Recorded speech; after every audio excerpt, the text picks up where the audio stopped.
Queridos, vamos falar sobre a realidade do reino. O reino tem uma dinâmica, o reino tem uma realidade, e às vezes nós vivemos à sombra dessa realidade. Nós estamos envolvidos com o corpo, envolvidos com a igreja, envolvidos com o momento, mas às vezes não percebemos as realidades dos acontecimentos. Muitas pessoas ainda afluem às igrejas buscando a promessa. Porque Deus prometeu, porque eu tenho uma promessa, porque a palavra de Deus diz. Então a gente olha sempre para o futuro, daquilo que ainda vai acontecer, e não percebemos o que já aconteceu. Não sei se isso acontece com você, se aconteceu com você em algum momento da sua vida, mas às vezes nós estamos mais atrás das promessas do que da realidade. E as realidades de Deus na vida da igreja, elas são inúmeras, amados. Existem muitas coisas na igreja, existem muitas coisas no corpo, existem muitas coisas para os filhos que já estão à nossa disposição, mas às vezes nós vivemos à margem do caminho, porque nós não nos apropriamos, não nos posicionamos daquilo que Deus já liberou sobre as nossas vidas. Então é sobre isso que eu quero falar com você. Eu vou tentar ser objetivo. 2 Coríntios capítulo 1, verso 20. Vamos iniciar por aqui. 2 Coríntios 1, 20. Acho que está no telão aí. Diz assim, pois quantas forem as promessas feitas por Deus, tantas tem em Cristo o sim. Por isso, por meio dele, o amém é pronunciado por nós para a glória de Deus.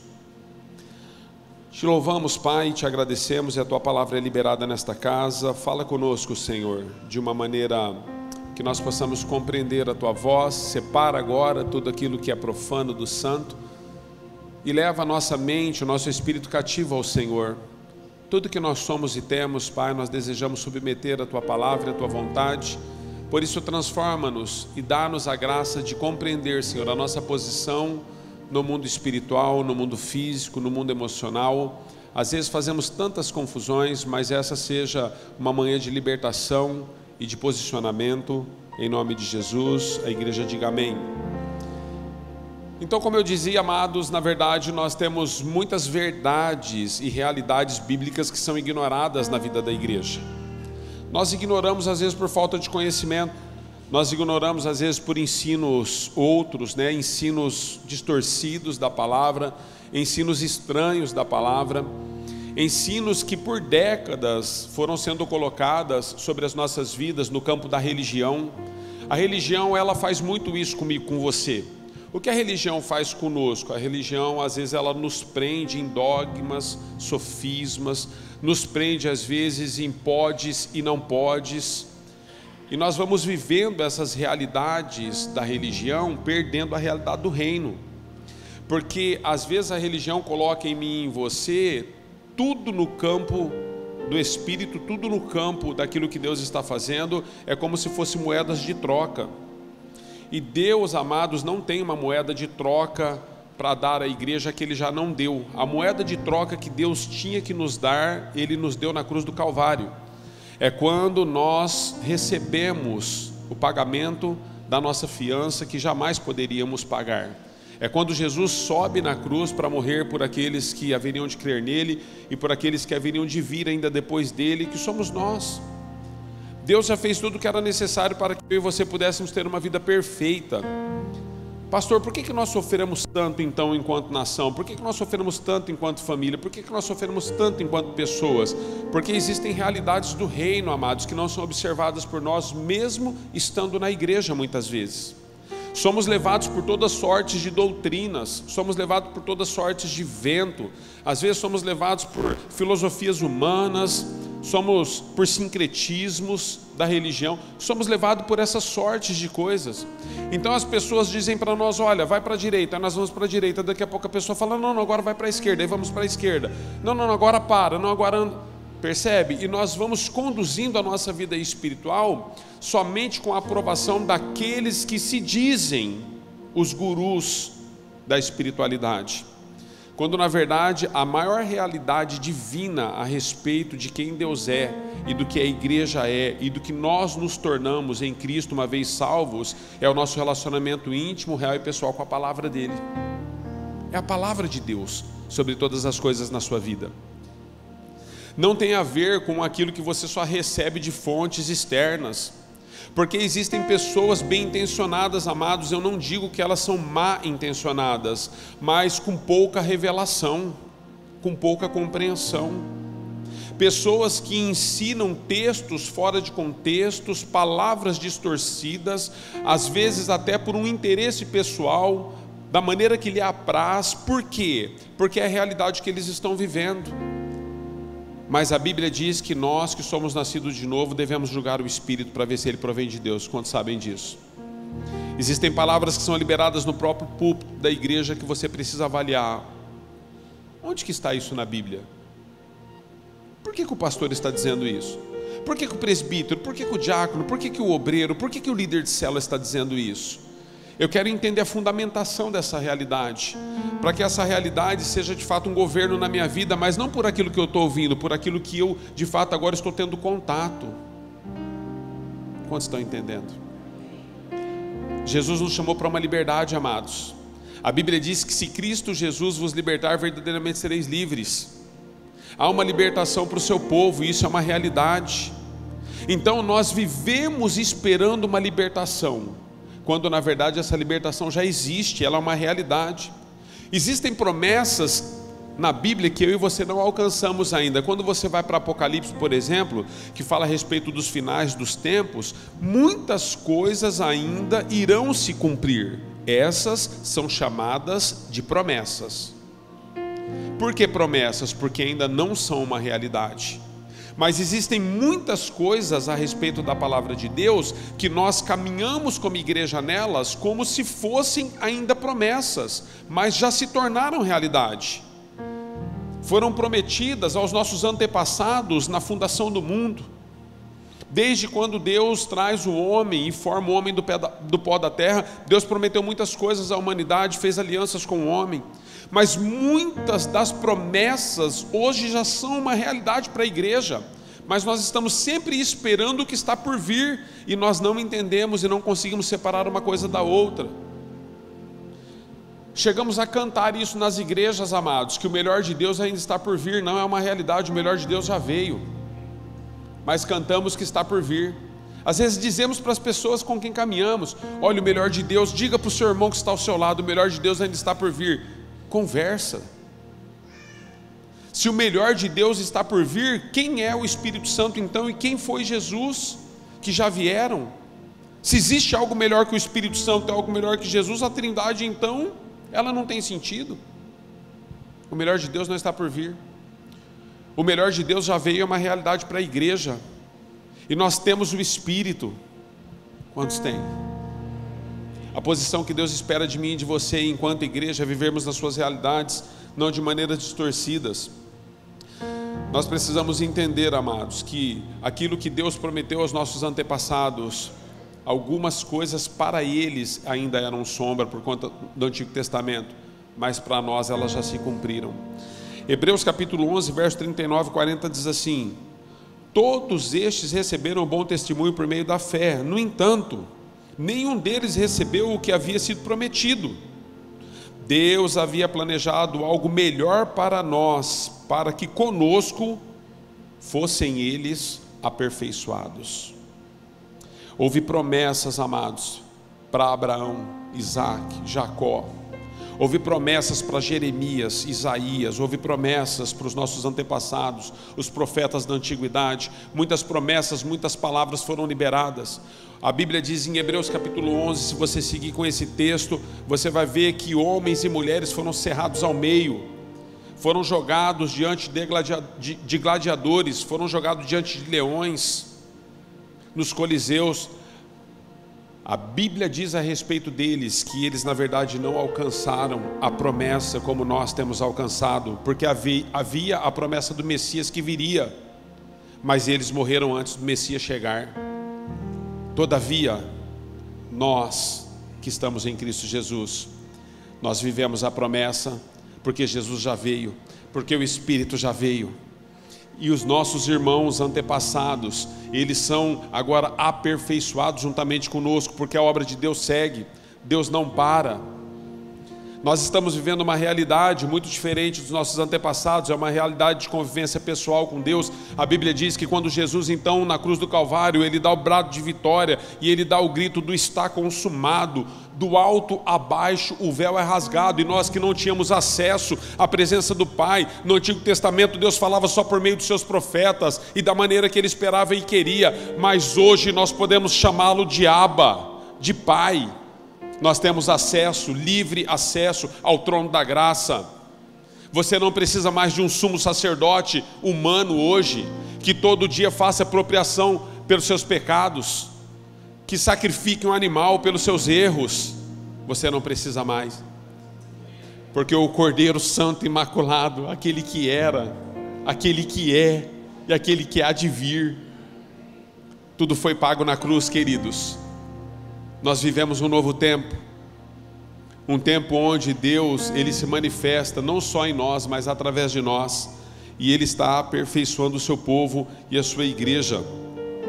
Então nós precisamos entender, não são dias da igreja, amados, serem cheias de pessoas que só buscam as promessas e as bênçãos, porque a Bíblia nos ensina que existe uma realidade liberada sobre nós, que em Cristo Jesus nós já fomos abençoados com todas as sortes de bênçãos do Espírito Santo nas nossas vidas. Pastor, mas eu preciso de um milagre, ele já aconteceu. Ah, mas eu estou passando por uma luta, aí é outra situação. Ah, mas eu preciso de uma intervenção, é uma outra questão. Mas o milagre que você precisa, ele já aconteceu em você, e você precisa viver nessa realidade.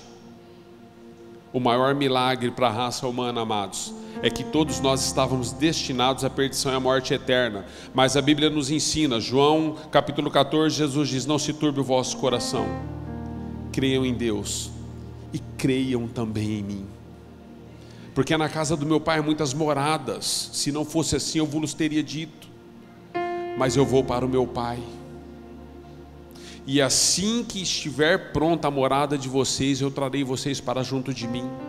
Sabe por quê? Porque aquele que está em Cristo, esse não morrerá mais. Amados, nós podemos vencer a morte, é uma realidade, isso já é uma realidade nas nossas vidas. Não vencemos a morte física, mas vencemos a morte eterna. O favor de Deus na sua vida, na verdade, não é trazer para você um ambiente de graça e de alegria nesse tempo presente. A preocupação de Deus é com o tempo vindouro. Deus não está tão preocupado, queridos, com 50, 60, 70 anos nessa terra. Ele está preocupado em passar a eternidade conosco. Alô? Se você tem vivido só para essa terra, você é o mais miserável e mais pobre de todos os homens. Porque a nossa realidade não deve estar somente naquilo que nós podemos alcançar e galgar aqui. A nossa realidade, ela é eterna. Existe uma realidade espiritual nas Escrituras, e nós precisamos parar de fazer campanhas para trazê-las, se na verdade elas já existem. Fazemos campanhas e campanhas e campanhas e campanhas e campanhas como igrejas ao longo dos anos, amados, dizendo que se você cumprir uns 7 dias, se você fizer tal coisa, se você se posicionar de tal forma, se você parar com isso, se você parar com aquilo, isso vai te alcançar. Às vezes você olha para a sua condição, às vezes você olha para uma situação na sua casa, vida financeira, às vezes você olha para a sua vida conjugal, às vezes você olha para os filhos, e você fala assim: olha, o que eu vou fazer? São os meus filhos, são as minhas filhas, o que eu vou fazer, pastor? Porque se eu não fizer isso, deixa eu dizer algo para você, existe uma realidade determinada sobre a sua vida e sobre a sua família, e os vossos filhos serão discípulos do Senhor, e grande será a paz deles na terra. Está liberado, está decretado isso sobre a sua vida. Nós precisamos crer na palavra que nós ensinamos e pregamos, nós precisamos nos posicionar naquilo que Deus já nos deu. Portanto, nenhuma arma forjada haverá contra vocês, porque as nossas armas, elas são poderosas em Deus para desbaratar todos os principados e potestades que se levantam contra a nossa casa. Pastor, eu tenho medo de demônio, tenho medo de espírito ruim. Ele deveria ter medo de você, não você dele, porque a Bíblia diz que maior é o que está em você do que o que está no mundo. são realidades eternas, amados. Isso não é uma palavra de afirmação, de encorajamento humano. Isso aqui não é uma palavra de... Não, queridos, eu estou dizendo algo para você. Nós somos nascidos de novo. E nós precisamos entender a realidade dos céus na terra. Jesus ora em nosso favor. Ele diz: Senhor, não peço que os tire do mundo, mas peço que os livre do mal. E quando Jesus ora por nós, Jesus também ensina os seus discípulos dizendo: olha, quando vocês orarem, orem assim. Existe uma realidade que vocês precisam compreender. Pai, o Pai não é seu, o Pai não é meu, o Pai é nosso. Ah, mas você fala isso porque você é pastor. Não, o Pai é nosso. A mesma graça que está sobre a vida do pastor está sobre a vida do membro, está sobre a vida daquele que acabou de encontrar-se com Jesus. É a mesma graça, porque o Pai é nosso. Não existe nomenclaturas, queridos, diante de Deus, e nem patentes que nós vamos fazer uma diferenciação entre um e outro. O Pai é nosso. Então ele declara uma realidade: Pai nosso que estás no céu, venha a nós o teu reino. Existe um reino que é uma realidade, amados. Nós precisamos parar de andar por vistas. Nós andamos por aquilo que nós vemos, por aquilo que olhamos. Às vezes eu me pergunto: Senhor, por que o Senhor tem nos dado uma nova vida? O que o Senhor espera de nós como igreja, como cristãos, como pessoa? Sabe uma coisa que Deus me fala todas as vezes que eu questiono Ele a esse respeito? Anderson, houve um tempo na sua vida que você não tinha entendimento, compreensão, mas hoje tudo é diferente. Porque só pode me agradar aqueles que têm fé, porque sem fé é impossível agradar a Deus. Isso é uma realidade, queridos. Você não vem na igreja para buscar fé. Você vem na igreja porque a fé já existe em você. Ela é uma realidade. Mas você precisa ouvir a palavra. Sabe por quê? Porque senão a sua fé vai desfalecer, embora ela exista. Existem pessoas que ao longo dos anos eles perdem a fé. Como podemos explicar isso, queridos? Só existe uma maneira de perdermos a fé no Filho de Deus. É se nós de fato não vivermos a realidade que nos foi liberada. Não são promessas, são realidades. Quando você vai passeando pela palavra, você vai vendo algumas questões que você precisa de fato ter uma compreensão mais profunda sobre aquilo que são realidades e aquilo que são promessas. Nós precisamos entender que quando Deus está nos trazendo a igreja, Ele não está nos trazendo a igreja simplesmente para que nós possamos buscar as promessas que Ele nos deu, mas para nos equipar como igreja, para nos equipar. Havia uma promessa, queridos, a respeito da descida do Espírito Santo em Pentecostes. Jesus havia prometido isso, o Espírito ainda não havia descido porque Jesus não havia subido. A Bíblia diz que quando Jesus ascendeu aos céus, então o Espírito Santo da promessa veio sobre a igreja. Mas deixa eu dizer algo para você, talvez você não se atente a essas coisas. 1 Coríntios capítulo 15, se não me falha a memória, 16. A Bíblia diz que aproximadamente 500 pessoas viram Jesus ressurreto assim que Ele ressuscitou. 500 pessoas. E aí havia uma promessa de todas essas pessoas que começaram a ver a manifestação de Jesus ressurreto. Havia uma promessa que do alto, aqueles que crescem seriam revestidos de poder. Então, Pentecostes era um dia de festa. Quantos sabem disso? Pentecoste, havia muitas festas em Israel, e Pentecostes era um dia de festas. E a Bíblia diz que mesmo com esses 500 e outros tantos que viram Jesus ressurreto, no dia de Pentecoste, haviam só 120 dentro do cenáculo. O que isso nos ensina, pastor? Existem pessoas, amados, que eles têm a promessa, mas existem pessoas que vivem a realidade. A realidade do reino, queridos, é para aqueles que se posicionam diante de uma palavra que já foi liberada. E os 120 estavam dentro do cenáculo e veio sobre eles línguas como de fogo. Então eles passaram a falar em novas línguas. Mas deixa eu dizer para você, aproximadamente 14 nações estavam sendo representadas naqueles que estavam orando naquele dia. A Bíblia diz que quando eles foram cheios do Espírito Santo, com línguas repartidas, a Bíblia diz que aqueles que estavam orando em línguas, oravam na língua nativa do outro, falavam na língua nativa do outro. As nações passaram a se conversar, porque quando Deus nos visita, as nações se convergem. Você não entendeu o que eu disse. Quando Deus visita um povo, as famílias se convergem. Quando Deus visita alguém, os amigos se convergem. As igrejas se convergem. Porque a Bíblia diz, é uma promessa e é uma realidade, que uma vez levantado no madeiro, ele atrairia a ele todos os que haveriam de crer. E naquele dia, amados, nós temos dois tipos de pessoa dentro da igreja em relação à realidade daquilo que Deus está fazendo, de maneira, nós precisamos entender isso, de maneira que Ele quer nos avivar. Existem os que participam da realidade, que vivem a realidade, que vivenciam, que testemunham da realidade, e existem aqueles que questionam a realidade. Aproximadamente 500 pessoas ouviram, 120 são cheios do Espírito Santo. E os demais? A Bíblia não fala dos demais, mas ela cita os 120. Mas fala de alguns que estavam fora da realidade. E esses fora da realidade disseram assim naquele dia: uma hora dessa do dia, está todo mundo embriagado, todo mundo bêbado, uma hora dessa. Mas Deus levanta Pedro.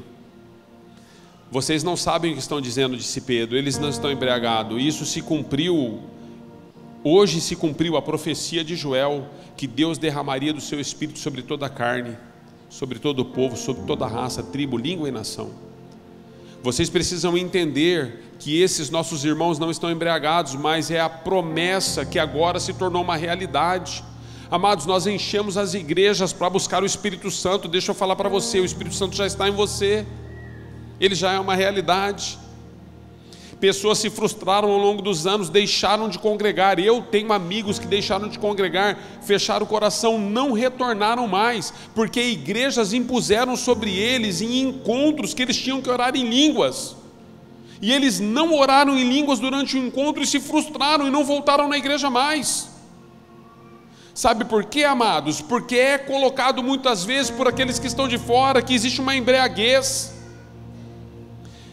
O que Deus está fazendo, amados? Qual é a realidade do Espírito nas nossas vidas? Eu e você não somos mais nem menos porque oramos em língua ou não oramos. A realidade que Deus quer enfatizar não é se você ora ou se você não ora, mas é se o Espírito está em nós. E nisso nós somos todos iguais. E a mesma autoridade que está em mim, que ora, está em você que não ora em línguas. Porque nós, o que fazemos, fazemos no nome daquele que vive hoje eternamente. Muitos anos atrás, eu era jovenzinho ainda, a gente nem estava na igreja, a gente nem frequentava a igreja, e a minha mãe expulsou um demônio de mim, no nome de Jesus. Lembra, mãe? Minha mãe está lá, ó. Vou lembrar ela agora da situação. Eu tive uma discussão com o meu cunhado, nós brigamos dentro de casa, e na briga eu fiquei endemoniado, irmãos, endemoniados, e eu fiquei completamente endemoniado. E eu só lembro, a única coisa que eu lembro de como tudo começou, não me lembro de nada durante o período, mas me lembro de como tudo terminou. Eu me lembro que tudo começou por conta de uma discussão com o meu cunhado, e eu lembro como terminou. São os dois pontos que eu lembro desse dia, quando a minha mãe olhou para mim e falou assim: sai em nome de Jesus. E eu falei: ué, tá doida? Eu me lembro desse dia, irmãos, como se fosse hoje. Minha mãe não tinha saia no pé, não tinha um cabelo, não tinha na cintura, não tinha, mas há poder no nome de Jesus. Não orava em línguas, mas há poder no nome de Jesus. Essa é a realidade da igreja. Não importa se você ora em língua, se você não ora, não importa se você está na igreja, se você está em casa, não importa, queridos, importa se a realidade de Deus é vivida na prática. Quantas pessoas perdem o melhor de Deus porque não vivem as realidades na prática? E depois passam a questionar tudo que Deus está fazendo. Ah, eles estão embriagados, ah, não está certo isso, e isso que a igreja faz não é legal, nossa, aquilo lá eu não concordo. É o que eles estão dizendo, porque eles não foram cheios. porque eles não entenderam, porque eles não viveram a realidade daquele momento, que Deus está fazendo naquele dia. Existem coisas que Deus está fazendo hoje, você precisa entrar nisso. Existem coisas que Deus está fazendo para amanhã, você precisa participar disso. As realidades que Deus liberou sobre a sua palavra na sua vida, na minha vida e na vida da igreja não podem ser ignoradas. Quantos ainda estão aqui? Então existe uma realidade. Deus deu autorização a você e a mim, por meio do seu Espírito, de pisarmos serpentes e escorpiões, e de nós declararmos quem nós somos em Cristo, a nossa identidade, a identidade dos nossos filhos, a identidade do nosso cônjuge. Ela não pode ser deturpada e distorcida, porque existe uma realidade no reino. Nós precisamos nos posicionar. Pastor, o meu casamento está acabando. Por que ele está acabando? Existe uma realidade a respeito do seu casamento na palavra. Declare essa realidade, viva essa realidade, se posicione nessa realidade. Ah, pastor, mas o coração dele é duro, o coração dela é duro. Amados, deixa eu dizer algo para você. Não existe nada impossível para aquele que crê em Cristo Jesus, porque todas as coisas são possíveis ao que crê. Às vezes não acontece no nosso tempo, e essa é uma outra realidade que a gente precisa observar na igreja. Quando nós oramos, amados, nós desejamos que tudo seja para ontem, porque nós não conseguimos discernir o tempo de Deus. E às vezes nós achamos que por Deus não responder no momento em que nós esperamos, Deus não está agindo. Ele está agindo, queridos.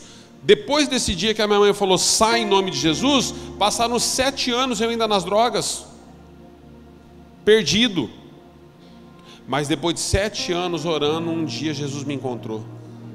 Ele já tinha me achado, né? Eu que estava perdido. E Ele me trouxe de volta. Não existe impossível para Deus, nós precisamos viver as realidades. Quando você olhar para o seu casamento, quando você olhar para as circunstâncias que você está enfrentando, você precisa se posicionar. E você precisa dizer, Senhor, eu tudo posso naquele que me fortalece. Tu és o meu Deus, mas as coisas não estão acontecendo no meu tempo, Senhor, como que eu faço? Entenda a movimentação de Deus. Queridos, às vezes nós oramos e desejamos então que Deus nos tire do caos. Às vezes Deus não nos tira do caos, sabia disso? Mas Ele vive conosco, Ele está ao nosso lado. Mesaque, Sadraque e Abidnego estavam dentro de uma fornalha e Deus estava lá. Daniel estava dentro da cova, de uma cova com leões, e Deus estava lá. Quando eu e você entendermos isso, que isso é uma realidade para nós, que isso não é um conto de fada, tudo vai mudar na nossa história. Deus está contigo. Você nasceu de novo. Ah, pastor, a minha família vai ser uma bênção. Não vai, sua família é uma bênção. Tem problemas. Como a família dos homens da Bíblia também tinham problemas. Se um dia eu falar para você sobre a família de Davi, você nunca mais quer falar o nome dele.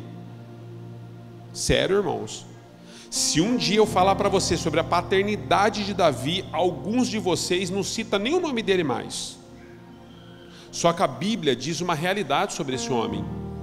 A Bíblia diz que esse homem chamado Davi, do qual, ao observar o relato de história paterna dele, nós o rejeitaríamos. A Bíblia diz que Deus olhou para ele e disse, esse homem é um homem segundo o meu coração. Mesmo com todas as suas imperfeições, ele se permitiu ser tratado. Deus espera uma realidade, amados, na nossa vida, de obediência, de tratamento. Quando você olha para o povo em Israel, amado, você vai perceber o seguinte: nós pedimos para Deus nos obedecer, nós pedimos para Deus nos responder, nós pedimos para Deus nos servir. É isso que nós fazemos o tempo todo, porque nós achamos que as nossas orações têm que ter respostas imediatas. Mas a pergunta que eu me faço todos os dias: Deus, na verdade, Ele tirou o povo das pragas em meio ao Egito, ou Ele tirou o povo só depois das pragas no Egito? Deus tirou o povo do Egito só depois das pragas, amados. Mas a nossa oração é que Deus nos tire antes das pragas.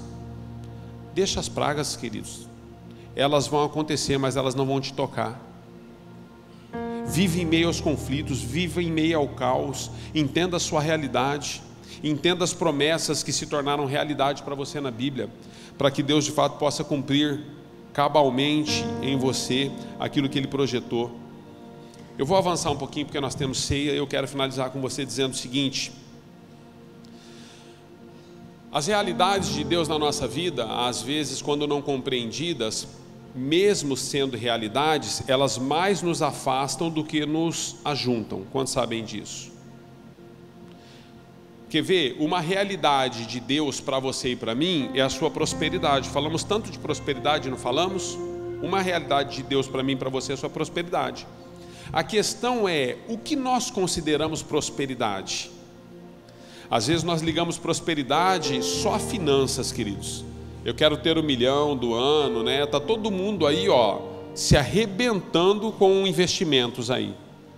Day trade, não, vou ficar milionário em 3 dias, pastor. Em 3 dias, 4 dias eu tô com 1 milhão. Deixa eu dizer para você, irmãos, prosperidade na perspectiva de Deus é a ausência de necessidade. Porque quando Deus fala com você lá no Salmo 23, de que Ele é o seu pastor, quando Deus fala comigo lá no Salmo 23, de que Ele é o meu pastor, Ele diz que a sua bondade, a sua misericórdia me seguiriam todos os dias da minha vida. E Ele diz o seguinte, amados, que na verdade não nos deixaria faltar nada que fosse necessário. Às vezes nós olhamos para essas questões e nos achamos assim, não amados por Deus, não assistidos por Deus, não aceitos por Deus, porque não estamos na posição e no lugar que desejaríamos estar, que desejamos estar, melhor dizendo. Mas não tem a ver com isso. Às vezes a prosperidade mais te afasta do que te ajunta. A Bíblia diz que Deus enriquece Abraão. No meio de todas as suas promessas, Deus está formando um povo, levanta Abraão, Gênesis 12, tira ele do meio dos seus parentes, da sua terra tal, e começa a prosperar Abraão. E Abraão começa a prosperar, e chega um momento na vida de Abraão que Abraão toma o caminho de volta.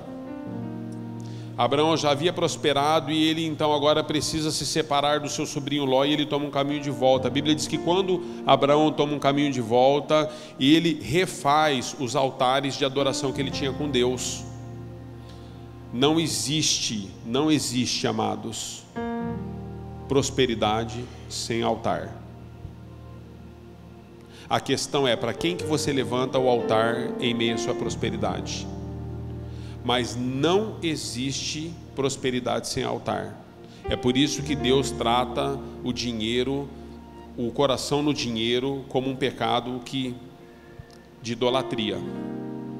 Porque você sempre vai levantar um altar em meio à prosperidade. E a prosperidade de Abraão também é a prosperidade do seu sobrinho Ló. E quando eles batem um papo, os pastores de Abraão e Ló estavam discutindo, porque eles enriqueceram muito, tinham muito gado, muita ovelha. Não dava mais para a terra alimentar tudo que eles tinham. Sabe, queridos, a terra não consegue alimentar você. Quem te alimenta é o céu. Porque a terra tem limite. Haverá um momento na sua vida que o limite da terra, ele vai se colocar diante de você. Por mais que você busque coisas da terra, o seu coração nunca vai se saciar. Porque o nosso coração é assim. Então a terra nunca vai satisfazer você.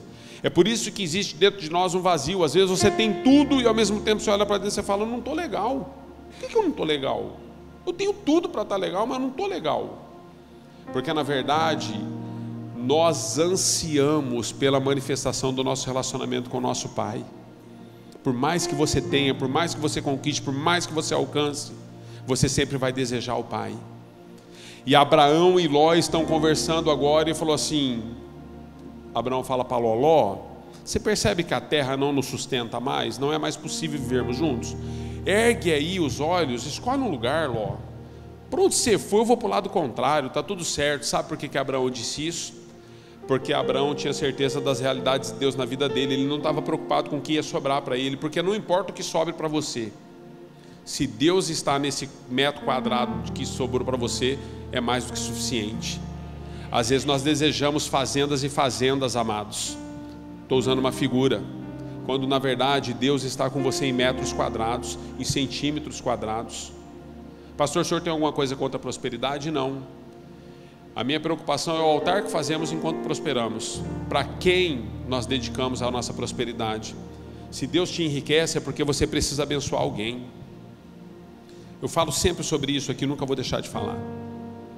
Se aquilo que te alcança tem parado em você, não vai demorar muito, essa água vai cheirar mal. Porque toda água represada apodrece. É só questão de tempo. Então, quando Ló vai, Deus fala com Abraão de novo. Preste atenção no texto, queridos. Procura na sua casa a trajetória de Abraão e Ló. Deus esperou Ló sair. Quando Ló saiu, Deus falou com Abraão de novo. Falou: Abraão, agora que Ló foi, agora, levanta, filho. Está vendo essa terra aí que sobrou? Estou vendo, Senhor. Anda nela, filho. Todo lugar que você colocar a planta dos seus pés, eu estou te dando por herança. Só que, Abraão, você vai percorrer ela tanto no comprimento quanto na sua largura. Sabe o que acontece, amados? Eu vi uma encenação outro dia falando de questões de andarmos, às vezes, sem entender os momentos de Deus. Quando você percorre um lugar no seu comprimento, você anda para frente. Todo mundo quer andar para frente, né? Só que às vezes você está andando para frente, aí de repente você vai andar na largura, né? E você anda de lado. E quando você passa a andar de lado, quem está andando para frente passa reto. E você começa a perceber: nossa, eu estou ficando para trás. Olha, o pessoal está indo. Mas não é isso, queridos. Quando Deus está declarando as realidades dele na nossa vida, existem momentos na sua vida e na sua caminhada cristã que você precisa de fato andar num outro passo que não é daqueles que estão ao seu lado. Às vezes eles vão passar à sua frente, mas o que você está construindo de estruturas enquanto você está demarcando aquilo que é uma realidade de Deus para a sua vida, não é para a minha, porque eu sei as minhas demarcações. Quando você está aparentemente parado, porque você deixou de andar para frente, não significa que Deus não está fazendo. Então viva as realidades de Deus para você. Se posicione nas realidades de Deus. Eu não queria, mas eu preciso finalizar por conta da ceia. Bom, quantos estão entendendo? Quantos estão recebendo essa palavra? Nós estamos debaixo de uma realidade, amados, que nós já nos tornamos, não iremos nos tornar. Deus falou para Abraão: "Se tu uma bênção". E eu quero finalizar o ministério de música, nós vamos ter a ceia. Eu quero finalizar dizendo isso para você: seja você uma bênção naquilo que Deus está colocando nas tuas mãos. Seja fiel no pouco. As realidades de governo que Deus está te dando, a maneira como você olha para sua esposa, para o seu marido, a maneira como você olha para os seus filhos, acredite nas realidades e seja uma bênção dentro delas. Pastor, mas é difícil para mim. Ninguém disse que seria fácil. O próprio Jesus disse: no mundo vocês terão aflições, mas tenham bom ânimo. Amém? Se coloque em pé em nome de Jesus. Murilo vai nos ajudar com a ceia, nós vamos ceiar. Mas eu queria que você abrisse as suas mãos antes de cearmos. Eu vou orar por esse momento com você. Abra as suas mãos. Senhor, eu quero, o tempo se esgota, Senhor, eu quero colocar a vida dos teus filhos, antes mesmo de liberá-los para buscar as crianças. Eu quero colocar os teus filhos nas tuas mãos, a minha própria vida, Senhor. E nós queremos nessa manhã entender, Senhor, que existe uma realidade que já foi liberada. Nós não esperamos o Espírito, Ele já está em nós, Ele já veio. Nós não esperamos, ó Deus, que seremos uma bênção, nós já somos. Nós não esperamos que teremos autoridades, nós já temos autoridade. E eu quero orar, Senhor, para que o Senhor possa de fato fazer com que as tuas promessas e as realidades do Senhor sejam bem distintas e enxergadas aos nossos olhos espirituais. Nós possamos fazer uma separação, Senhor, entre aquilo que está por vir e o que já é. E o que já é, Senhor, nós queremos glorificar o Teu nome com tudo que somos e temos. Por isso, nessa manhã nós nos arrependemos. Se estamos atrás e em busca de campanhas de coisas que estão por vir, porque o Teu melhor já nos foi dado. Assim nós te agradecemos, Pai. E essa seja uma manhã de um divisor de águas para nós, e nós possamos sair daqui completamente diferente de como entramos, em nome de Jesus, amém e amém.